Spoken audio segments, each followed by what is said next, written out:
Hello, in this video we'll show you what could be one of the causes if you have a problem with the auto shift manual transmission on your Opel Corsa E. One of the causes could be a blown fuse, so here in the video we'll show you the location of the fuses for the auto shift manual transmission. Before I show you the location of the fuses, first I'll show you how to test the fuses, if they're good or bad. I'll show you how to test the fuses using a multimeter and a test light. First I'll show you how to test the fuses with the test light. For this purpose we need to turn the ignition on. This is the test light that I'm using. We need to attach the cable of the test light to battery negative or somewhere on chassis ground.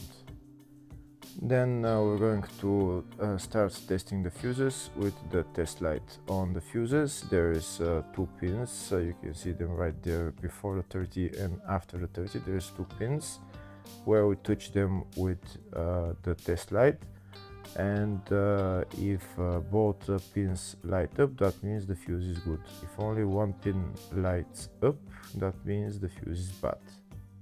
Sometimes none of the pins light up, that means that there is no power going to that fuse. Next I'll show you how to test the fuses with a multimeter. This is what the fuse looks like. You can see that contact in the middle that is connecting to the two pins.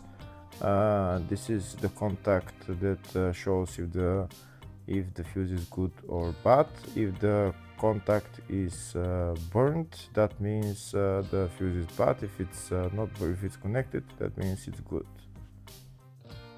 When we test the fuses, we should measure resistance with the multimeter. So when we turn the multimeter on, we should turn it to 20k ohms. When measuring the fuses, the resistance should be very close to zero. We'll start now testing each fuse. First we'll touch both cables together of the multimeter just to see if it measures resistance. You can see there is no resistance in the cables, but it measures 0 ohms. Now we'll start measuring the first fuse, and we'll see what will show. It's showing 0 ohms, so that means this fuse is good. Next to test the second fuse, it's showing 0 ohms, so that means that fuse is good. Now we'll test the third fuse. Third fuse is also showing 0 ohms, so that means that fuse is also good. Next we'll test the fourth fuse, and it doesn't show 0 ohms, it says 0L, which means open circuit. That means that fuse should be bad. Now we'll see what the condition of the fuse is visually. We can see that contact in the middle that's connecting to the two pins is broken, so that's why it's showing open circuit. That means the fuse is bad, so it needs to be replaced.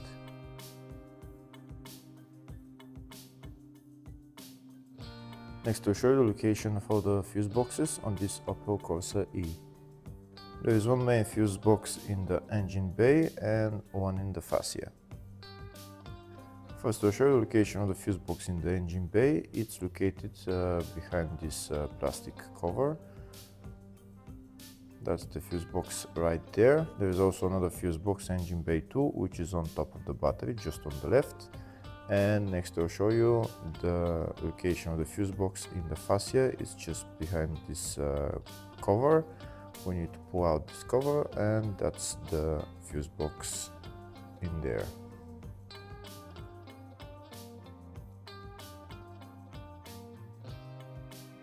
Next I'll show you a diagram of all the fuse boxes on this Opel Corsa E. There's two fuse boxes in the engine bay 1 and engine bay 2, and two in the fascia 1 and fascia 2 fuse boxes. Next we'll show you the location of the fuses for the auto shift manual transmission on this Opel Corsa E. Fuses are located in the engine bay and fascia fuse boxes. First I'll show you the location of them in the engine bay fuse box, and the fuses are F8, F17, F18, F43,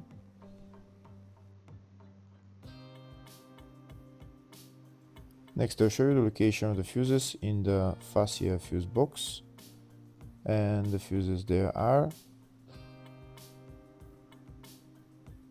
F5, F10 and F39. Hopefully the video was helpful. Please like and comment on the video and subscribe to the channel. Thank you.